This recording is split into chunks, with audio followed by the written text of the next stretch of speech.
नमस्कार दोस्तों। अनुपमा में आज दिखाया जाता है कि अनुपमा कह रही होती है, अगर मैं अपनी बेटी के लिए नहीं उठूंगी तो कौन उठेगा।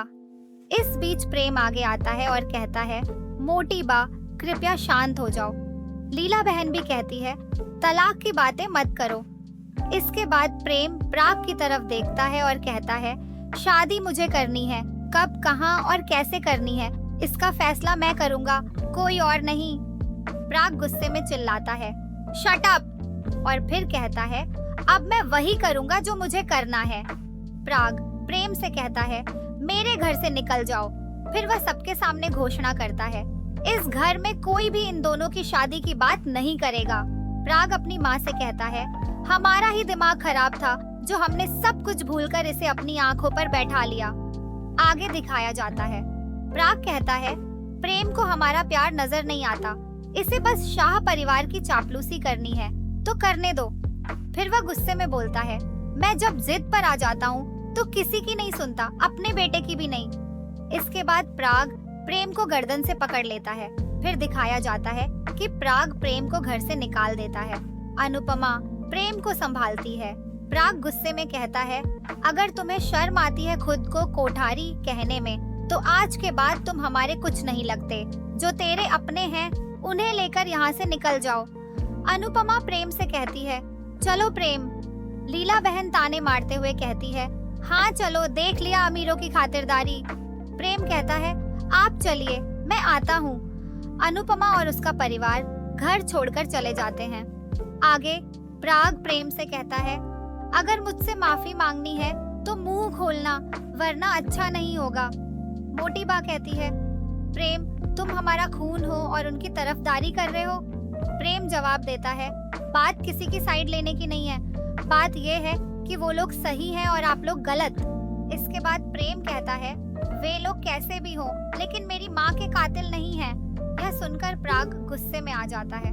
अनिल उसे रोकने की कोशिश करता है। प्रेम प्राग से कहता है, आपकी और इस औरत की वजह से मेरी माँ ने आत्महत्या कर ली थी। प्रेम के अंकल अनिल कहते हैं, जब तुम्हें सच्चाई पता ही नहीं तो किसी पर इल्जाम मत लगाओ, मैं तुम्हें सच्चाई बताता हूँ। लेकिन प्राग अनिल को रोक देता है। आगे प्रेम घर छोड़कर चला जाता है। मोटी बा और बाकी सब उसे रोकने की कोशिश करते हैं लेकिन वह चला जाता है। शाह परिवार का सीन। शाह परिवार कोठारी परिवार के बारे में चर्चा कर रहा होता है। तभी अनुपमा और राही वहाँ आती हैं। राही कहती है, मम्मी अब यहाँ तमाशा होगा। अनुपमा राही से कहती है, बस तुम चुप रहना। बा राही से कहती है, तुझे वो शगुन दे रहे थे तो ले लेना चाहिए था, बाद में कह देती कि अभी शादी नहीं करनी, लेकिन तुझे वही तमाशा करना था। राही जवाब देती है, मुझे जो सही लगा मैंने वही किया। तोशु कहता है, लो मैडम को अब भी लगता है कि इन्होंने सही किया। आगे ख्याति मोटी बा से कहती है, आपने शगुन देने में जल्दबाजी कर दी इसलिए उन्होंने मना कर दिया। मोटी बा कहती है, तू सही बोल रही है लेकिन आवाज अनुपमा की सुनाई दे रही है। ख्याति कहती है, मैं सिर्फ इतना कह रही हूँ कि समय बदल रहा है। मोटी बा गुस्से में कहती है, समय इतना भी नहीं बदलता कि बहू सास को ज्ञान देने लगे। अगला सीन। प्रेम राही को बाहर बुलाता है। राही प्रेम के पास आती है। प्रेम राही से थैंक यू कहता है। राही भी प्रेम को थैंक यू बोलती है। प्रेम राही से कहता है, मेरा साथ देने के लिए धन्यवाद। फिर दोनों हंसी मजाक करने लगते हैं। प्रेम राही से कहता है, जब तुम कहोगी तभी शादी करूंगा। राही हंसते हुए कहती है, और अगर मैंने कभी नहीं कहा? प्रेम मुस्कुराकर कहता है, तो हम शादी नहीं करेंगे लेकिन हमेशा साथ रहेंगे। तो दोस्तों आज के लिए बस इतना ही। अगर वीडियो अच्छी लगी हो तो सब्सक्राइब जरूर करें।